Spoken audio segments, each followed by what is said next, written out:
Hey everyone, JL here, and welcome back to Bridge the Divide, where I examine irrational beliefs, the irrational behaviors that follow, and how we, with education, rationality, and reason, can bridge the societal divides that they create. Today, we're going to take a look at the incendiary pastor, Greg Locke. For those not entirely familiar with Locke, he's the homophobic, transphobic, Dunkin' Donuts obsessed, climate change and pandemic denying Baptist leader of the Global Vision Bible Church in Mount Juliet, Tennessee. He's the guy whose rhetoric is so bad that fellow Christians took the time to tell him just what they thought of him and his message.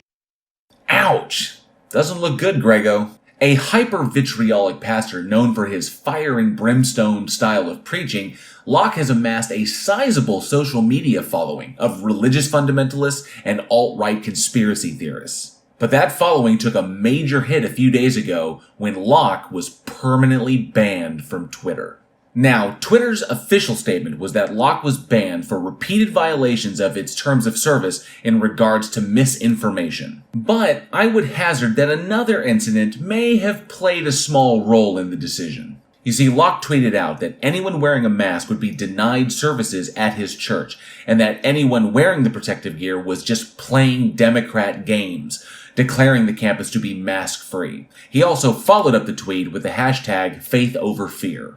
A potential follower responded with the question, "Is it a gun-free campus also?" followed by the same hashtag. And Locke responded, "Show up acting stupid and find out." I guess subtle death threats are different when they come from a Christian? But whether it was misinformation or threats, Locke, of course, took to his YouTube to express his thoughts on the matter in his typical style. Hey guys, Pastor Greg Locke here. I want you to share this video. As you can see, the title demonstrates the fact that I was just finally permanently banned today from Twitter. Now, I'm usually one of the first ones to call out Twitter for the stage 4 cancer that it is, but a broken watch is right twice a day. Good on you, Twitter. They've given me 30 days, they've given me 10 days, they've given me 3 days or 24 hours through the years. I've been on Twitter since 2009. Hey Locke, all of those temporary bans you've received were not polite suggestions. You got them because you violated Twitter's terms of service. You'd think after 12 years on the platform you'd have figured this out. It's the most difficult platform to build, and finally, after we got up to almost 114,000 followers, now granted after January the 6th, they took away about 20,000 followers. They didn't take them away, Greg. These people stopped following you over your incendiary and frankly ignorant comments regarding the insurrectionist attack on the Capitol. But finally, after building it up, having a verified platform on Twitter. Given the whole Christian thing regarding pride, I'm certain he'll only mention that verification thing once. They take the whole thing away. After years, since 2009, because I'm a danger. Guess who's still on Twitter? The Taliban. I don't think it's going to help your position, Greg, when you point out that an Islamic fundamentalist Sharia-following government that traffics in illegal drugs, extortion, kidnapping, and ransom is able to follow Twitter's terms of service and you can't. Ladies and gentlemen, are you awake yet, sheep? Wake up. Wake up? Come on, Greg, you know sleep is impossible in the presence of your sphincter-tightening voice. Use your brain, use your Bible, get a backbone. They just permanently banned me. I'm the first pastor with any sort of a platform that's been banned. Actually, you aren't, Greg. Talbert W. Swan II was banned in 2018, and Anjem Choudary was banned in July of this year. So guess what? We're fighting back right now. Within 1 hour of it happening, we've already had our wonderful lawyer for our ministry file, and we have just entered into the class action lawsuit against Twitter and all of these censorship Nazis. Godwin's Law in just over a minute. You're slacking, Greg. We just entered in with Candace Owens and Donald Trump and others. Can you believe it? They banned a pastor. They banned a pastor. Well, yeah, they banned a pastor for violating the terms of service. Twitter is a privately owned social media platform, not your personal soapbox for spreading lies, misinformation, fear, and hate speech. And the reason for this swift action across the board for social media sites is because if they don't start holding themselves accountable, lawmakers may see fit to do it for them. And they would do this with a repeal of Section 230.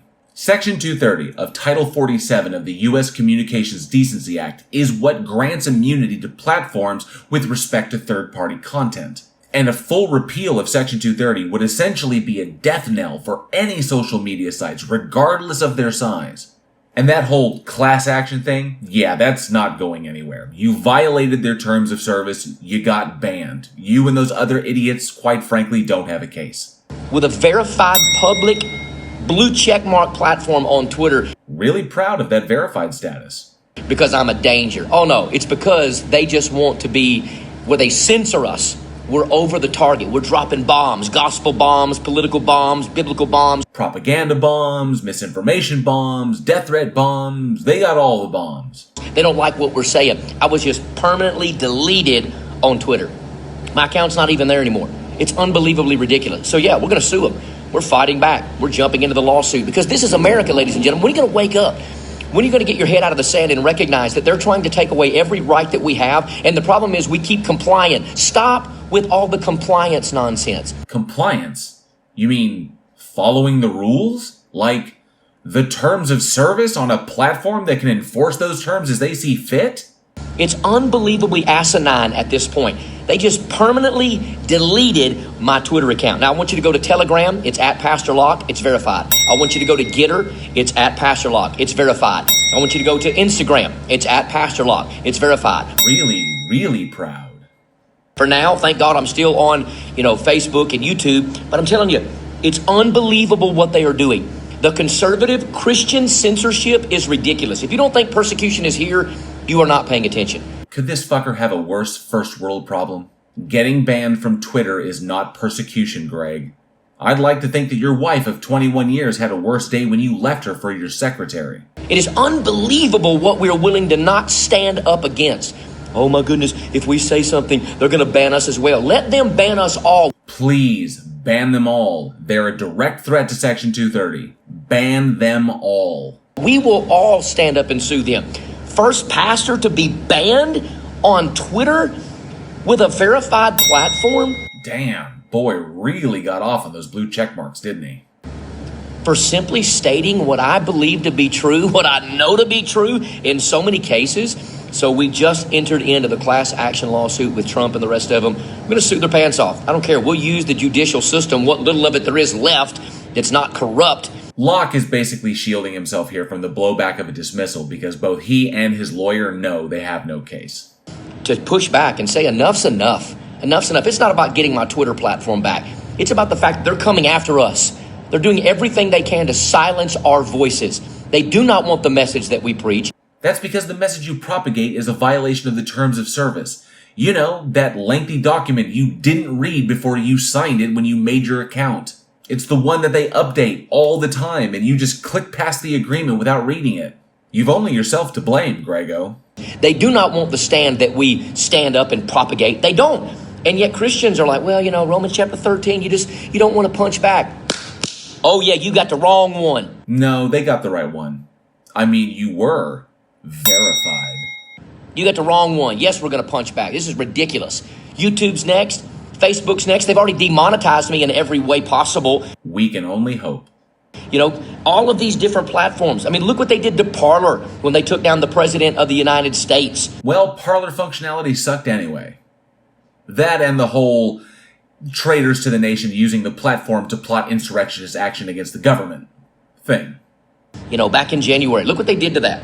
I'm telling you, they're coming for us. So we're trying to build a new app on the back end so that we can live stream. Telegram now offers live streaming. We're on Cloud Hub. We're trying to build that out and figure all of that out. Also at Pastor Locke. There's a lot to figure out, but it just happened a few moments ago. So we've entered into the class action lawsuit. We're going to sue their pants off. This is ridiculous. Shame on you, Twitter. Fortunately, hardly anyone uses those platforms. And you gotta face facts, amigo. That lawsuit isn't happening. Suck it up, Buttercup. The blue check mark is gone. Shame on you. You ban a pastor, you ban a sitting president, you ban other conservative voices, you ban Christians, but you let the Taliban terrorists stay on your platform and keep saying all the wicked, evil nonsense that they need to say. But they didn't violate the TOS, Greg. You did. This isn't a First Amendment thing. It's a private platform that set the rules and then enforced them when you decided to break them. Maybe if you had complied with the rules like the thousands of other pastors and preachers out there, you'd still have your blue check mark. But you didn't. And now you don't. It shows who you really are. You've showed your true colors. There is no doubt about that. You've been showing them for a while. but you've really shown them today. Now, don't get me wrong. There is plenty messed up about Twitter. It truly is a wretched hive of scum and villainy. But they have made some very small moves in the right direction. So if by showing true colors you mean a private business entity is finally taking accountability for what's on its platform so that they don't lose it entirely, then yeah, I guess they are. This is ridiculous. So share this video, put it out there. We ought to be unbelievably angry at what we are seeing in the United States. Listen, we're trying to save this nation for the next generation. Okay, I'm trying to preach my guts out all over the world. I was at our place on Sunday. I was in North Carolina last night. I'm in West Virginia tonight. Back at our place on Sunday or on Wednesday. Bedford, Indiana on Friday. Fort Lauderdale, Florida on Saturday. Back at our church again. And then round and round and round. State after state, city after city, place after place, church after church, political rally after political rally. You know why? Not because I want to be away from my family, but because we have a nation to save. You're not fooling anyone, asshole. It's not the country you're trying to save. It's your ego and your fucking bank account. People need to wake up and recognize the fact that these are the days that we must stand. These are the days that we must boldly speak, put our neck on the line. I don't care about Nancy Pelosi's stupid hit list from January the 6th. Now we're in the conspiracy dump. Okay, they've harassed me over that nonstop, and I'm not giving in. We're not closing our church. We're not slowing our roll. We'll find every social media outlet we possibly can. We'll get on every mainstream media that we possibly can and beat the drum of the gospel of Jesus Christ and let these Nazis and leftists know that we are not bowing down to their Democrat nonsense. Bible-thumping GregLocke seems to have forgotten Leviticus 13:45. Anyone with such a defiling disease must wear torn clothes, let their hair be unkempt, cover the lower part of their face, and cry out unclean. And while they were talking about leprosy in Leviticus, they did recognize that you could transmit the disease by sneezing and coughing, hence the command to cover their mouths. Come on, Greg, I'm an atheist, and I think your book is mostly full of shit, and even I can see the logic in that. We're not complying with it anymore. So as I say all the time, people say I need a shirt that says you got the wrong one. Well, you got the wrong one, baby. There's no doubt about that. Nah, they got the right one. They even verified it.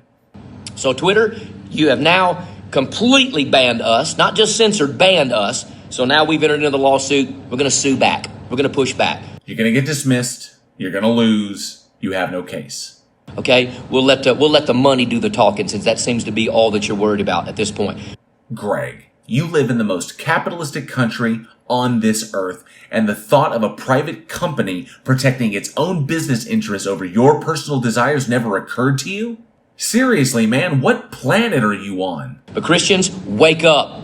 It's time to pray. It's time to preach. It's time to prophesy. It's time to fast. It's time to go to church. It's time to stand up and say enough's enough. Okay, if your church is still closed, tell your cowardly pastor you're going somewhere else. Pastor GregLocke, everybody. The ignorant dipshit with a congregation that people are just dying to get into. I've said it 1,000 times, I'll say it 1,000 more. I'm not apologizing for the truth of the gospel. I'm not apologizing for being too abrasive, okay? The days of diplomacy are well over. It's time to fight. And there's Greg with the possible call to violent action. Be careful, Greg, or YouTube will ban you too. Then again, you believers are all about the self-fulfilling prophecies. It's time to stand up and say enough is enough. Yep, enough is enough of that egotistical windbag. Unfortunately, Greg, like so many before you, you just don't have a full understanding of the First Amendment. Or maybe you do understand what old Madison meant with what he wrote, and you're just putting on a show so that your followers will still have confidence in you. Either way, it is just a show. We know it, you know it, and it's putting lives at risk. If Greg isn't more careful with his words, he may just talk himself right out of a living congregation. And that will conclude this look at Pastor GregLocke and his lack of understanding of the First Amendment. Thank you all so much for joining me. I do hope you enjoyed the video. If you did, smash that subscribe button and be sure to hit the bell for notifications. And if you're into scary movies, be sure to check out me and my filmmaker friends over on the Week in Horror podcast, now in our 3rd season. And don't forget, in support of Breast Cancer Awareness Month, if we hit 1,000 subs over there at Week in Horror, I'm going to dye my beard pink for the whole of October. All the links you'll need to support me here or over on our podcast are in the description below. Once again, thanks for joining me. I'm JL. Be safe, be excellent to each other, and we'll see you next time.